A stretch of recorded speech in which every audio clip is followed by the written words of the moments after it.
Hello and welcome back around the bonfire. We got a little special edition playoff episode for you today. And I'm excited to say it's not just me with Tim, like it feels like it always is. We got special guest Lori Lindsey joining the show today. Lori, thank you so much for being here. It's a pleasure to have you. Yeah, thanks for having me. Pumped to be chatting with you both. Yeah, it's wonderful. Lori, obviously match analyst for MLS Season Pass on Apple TV. She'll be part of the crew covering Chicago Fire against Orlando City SC. Almost said Orlando Pride. Uh, No, I understand. I cover NWSL, so it makes Well, sense. and they're both Lions, right? It's like it's crazy. It goes over my head every single time. Tim, can I get a little sound off? How are you feeling on this fine Chicago Monday? I mean, it's sort of odd having a team in the playoffs and covering them. It's we're like, oh, it's a short turnaround and this game actually like matters in the fall. That's not something we've had to deal with recently. It's refreshing. Yeah. The repeated conversation we've had is it's nice to say last regular season game, not just last game. It's first time in a while that we get to do that. Obviously, first time since 2017 Chicago Fire will feature in the playoffs. We're very excited to sit here and chat about it. Before I think we jump in fully to the game, Lori, since we've got you, and for the record, I do feel like I'm bearing the lead a little bit by introducing you as a match analyst, also member of the 2011 World Cup winning United States women's national team. So first World Cup winner on the show, Tim. Can you fact check that? Is that Yes, accurate? 100%. Yeah, Definitely the awesome. first World So Cup winner. Uh, very accomplished athlete in your own right. And I'm sure we'll circle back to that. But would love to pick your brain a little bit about kind of some of the let's call it unique realities of covering MLS in the modern day, working with Apple. I think the most obvious one to a lot of people is typically you would see local coverage, you would see individual, broadcasters for each team. What is that kind of like bouncing around where on any given week you've got two of 30 teams you're responsible for being 90 minutes locked in on? Yeah, it certainly is unique. I love it because I love the league and I love the storylines that come out of it, right? Anybody that's been following the league like you two um, know the uniqueness of it all and how special this league is. And so I feel very much the same. Um, I live in Philadelphia, so I think one of the things that people sometimes think is that we go and cover like almost every single team, but they do try to keep us pretty regionalized. So we will cover some of those teams or a lot of the, for me, East Coast teams Mm-hmm. quite frequently, right? And so I've had Orlando quite a few times. Actually, this will only be my second match with Chicago. It's just kind of how that's worked out. But typically I'm with Chris Whittingham and we do, yes, a lot of the East Coast games. But every once in a while they do send us out west, or I was out west in LA for the whole month of July covering the Women's Euro. So I actually covered the Galaxy and LAFC when I was out there. So it really just depends. But it's not as challenging as I think some would imagine, just in the sense that, yes, when there was local broadcasters, obviously you would be very tied to the team, tell a lot of those stories, more intimately. Um, but for us, like I really enjoy covering the entire league. You're always looking for the storylines, and then we can dive into the teams that we cover more often, again, more intimately. So yeah, it's fun. And same with the playoffs. Like I'll have more of the East Coast teams, but some West Coast teams will be sprinkled in, especially after this wild card game. Yeah, I guess from the outside perspective, it always feels a little bit, I think selfishly we're fans of the team we cover in the local market because you kind of have to be, right? Certainly with some of the results as of late. Um, but I do always kind of wonder, like, as you kind of draw into decision day, right? What the energy is like inside the stadium. And I apologize, I don't have in front of me the team you had last week, so I apologize for Well, I that. But actually didn't. Yeah, I oh, you actually were on didn't have last a week. game. Yeah, because in NWSL we had a CBS game Oh, okay, awesome. the same day, so I didn't actually have a decision. But I have worked decision day, and it's so fun. It is Yeah. so fun. It Yeah. it seems like it, especially we talk, and this kind of moves us into a little bit of maybe actually a little bit of Chicago talk, but we talked a lot about the East this year and the Eastern Conference Mhm. specifically. The West pretty contested as well, still some playoff spots for grabs, but in the East it's been locked up. And Tim and I, pre-roll, we're talking. This is not sneak into the playoffs. This is kind of sneaking out of the play-in for Columbus and what Chicago is trying to do, right? Certainly just a different dynamic and kind of how are you guys preparing for a obviously a short week, but b this is not two undermatched teams. This is two teams over 50 points in the table that have been locked into playoff spots for a few weeks now. Yeah, perfectly said in terms of how tight and how exceptional the East has been this season. I mean, it's been up and down. Columbus, we typically see higher up, right? They're fighting a little bit in terms of where they were going to be seated. Same with these two teams as well. So, and then Philadelphia locking that down 2 or 3 weeks ago now. I can't even actually remember, what is it, October 4th. So, yeah, I mean, just dynamite, and just seeing how exceptional these teams are. Listen, the preparation is the same for me, but I am thrilled to be on this game. I'm thrilled about the playoffs that we already know the matchups that we're going to have.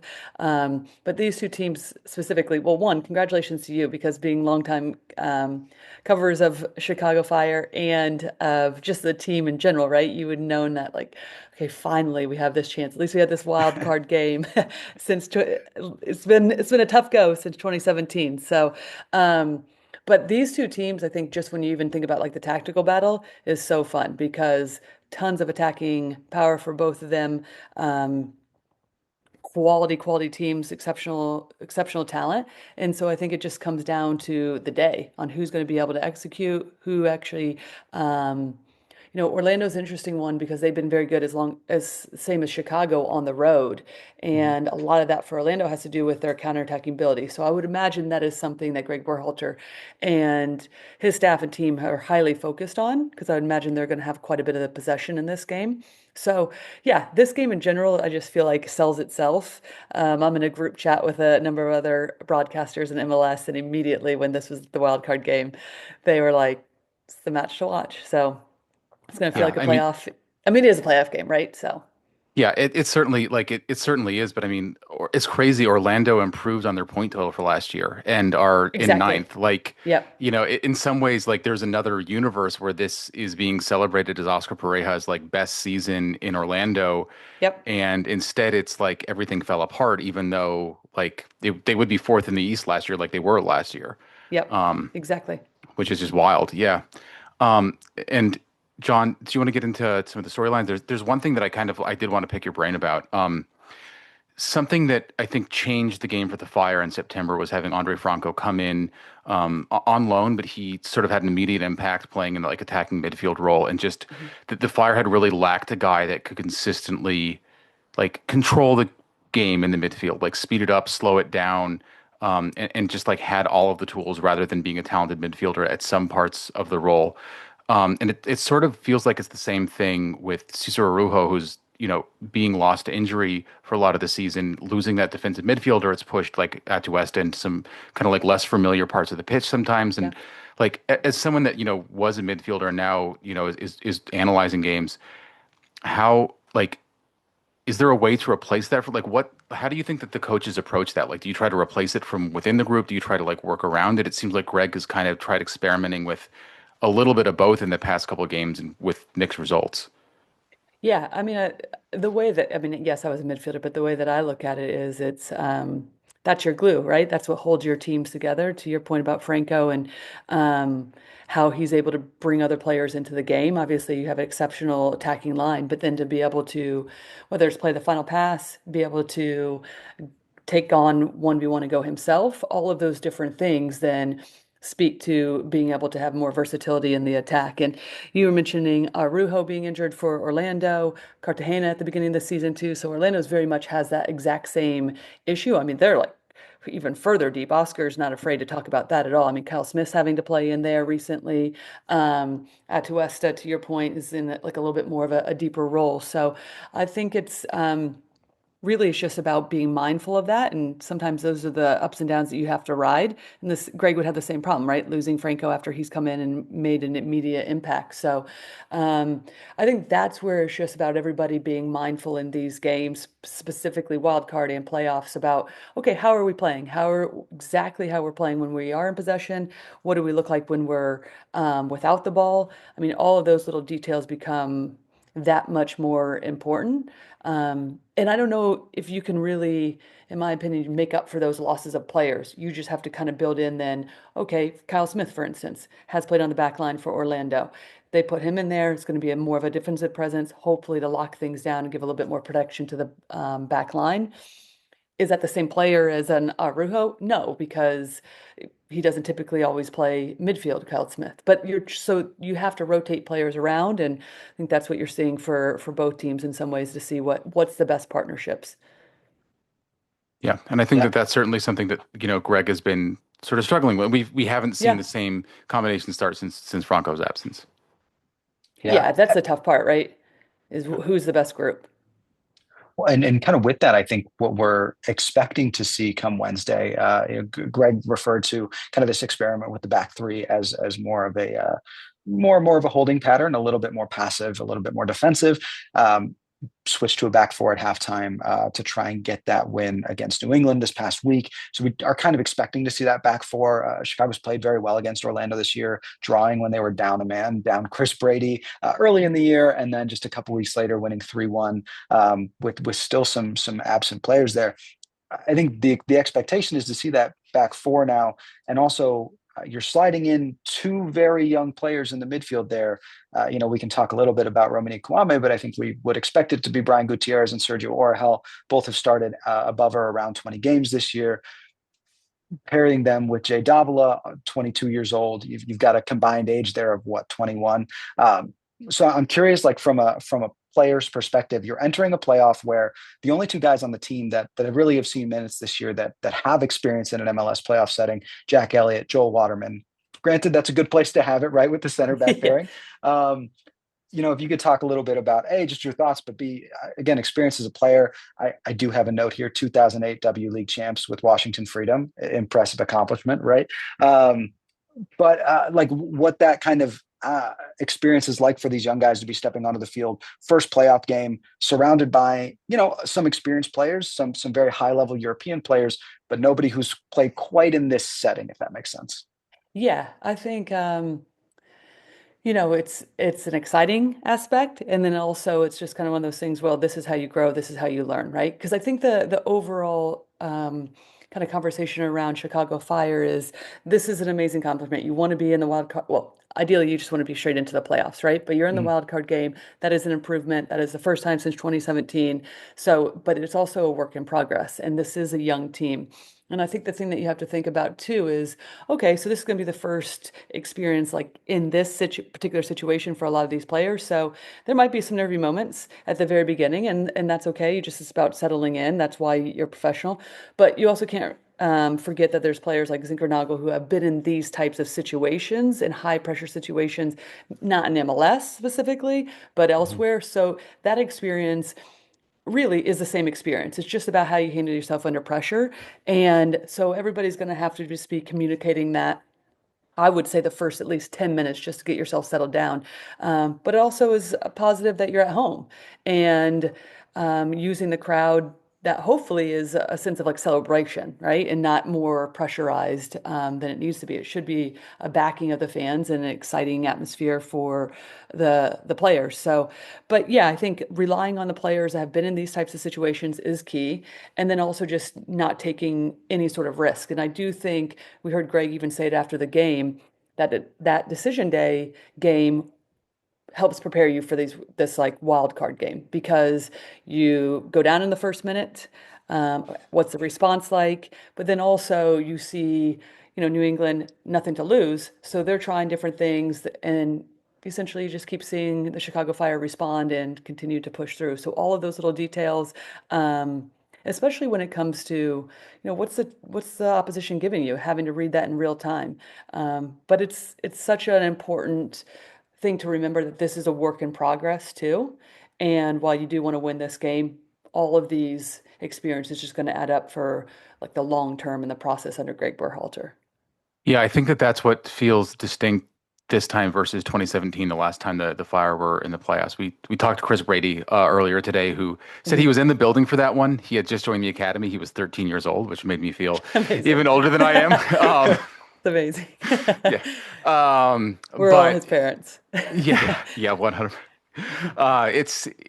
But seeing him grow throughout the season, I think even though it's his third season as a starter in the league was crazy, but it's just it feels like it is a stepping stone to something bigger versus 2017, where it felt like wooden spoon the previous year. It was euphoric with getting some of those wins with Bastian Schweinsteiger on the team and Nemanja Nikolic scoring a bunch of goals and all of that. But I think that it just had more of a flash in the pan, almost like enjoy it last call sense throughout the season. It didn't really feel like the fundamentals or the structure had changed underneath. And it does feel like this is more of that, where, it's been a learning experience. And I think that nobody, is like, certainly nobody would say that they are going to be happy if their season ends on Wednesday. But I think that, for Berhalter and his squad, they can really say it is that stepping stone to something more. And like, honestly, like, going like adding 23 points to the team's point total last year is really nothing to sneeze at. Huge. Yeah. I also Yeah. think it's important to remember too that that's the beauty of this competition as well, right? We talked about how competitive the East has been and the fight to get into the playoffs. And to your point, the point total that you talked about with Orlando and Oscar Pereira.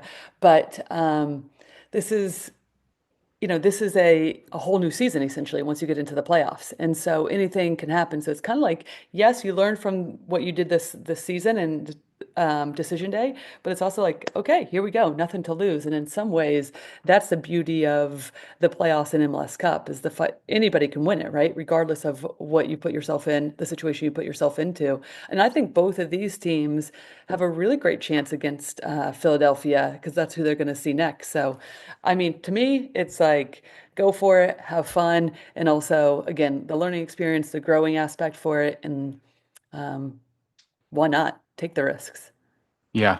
I think that's normally you would say that there are two really talented goalkeepers here and that could keep scores lower, but there's all the offensive talent. But it's something that I brought up with Greg today. It's just like how important it is to try to get a win in 90 minutes because, Brady, despite all the shot stopping that he's done, has saved two PKs in his professional career. And, normally you'd say Pedro Gallese would be the one that you give the advantage to. He did not look good on decision day. So it is Mhm. just this crazy world of like, what happens. And Greg basically said you have to take the game as it comes. Like sometimes you do want to try to just see out the draw if it feels like that's the best option available, and other times you just feel like you got to go for it. But I think push comes to shove, just given the rosters, it just feels like in the end it's going to be teams going for it.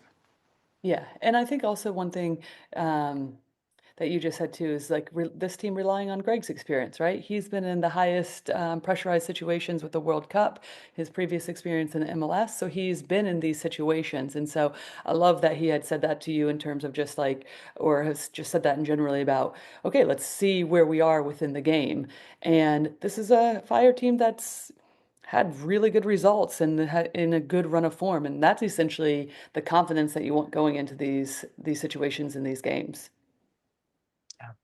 Absolutely. Kind of as we kind of tie up here, but curious from a higher level perspective, what you guys are kind of key or what you are keying in on in terms of like particular matchups. Over the weekend, Tim and I talked. Obviously, you're looking at Philip Zinkernagel to be an attacking force.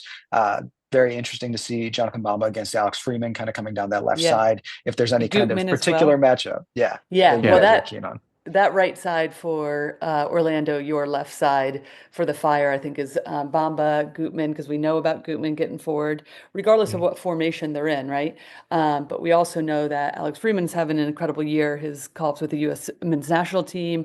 Um, I mean, he'll get forward, he'll cut inside. So I think just the communication in general of what's happening. But I would say the left side for you all, the right side is going to be exceptional. And then also, again, I think I imagine that Chicago is going to have majority of the possession. One being at home. Typically, we have seen Orlando kind of sit back, play against the ball when they're away. And so I would imagine they're going to look for a little bit more counterattacking opportunities. And that's just something that Chicago's going to have to be mindful of when they are in possession. Yeah, well said. Love it. I guess last thing that I have, Tim, if you have anything else, I am curious if you can give it your favorite to lift MLS Cup when it's all said and done. Yeah, this has been an ongoing debate and such a fun discussion. I mean, goodness gracious. But I mean, I could go with a number of teams, but I do Miami. I think is maybe gonna be it. Just with Messi, the motivation I feel like they have, the amount of they're the team that's so much more difficult to stop in terms of the attack for a lot of teams. And when you think about that in the playoff situations, and obviously the first round is a 3-game series, but after that it's a 1 game. I think there's going to be motivation for them to continuously be better than we had seen for long stretches in the season defensively.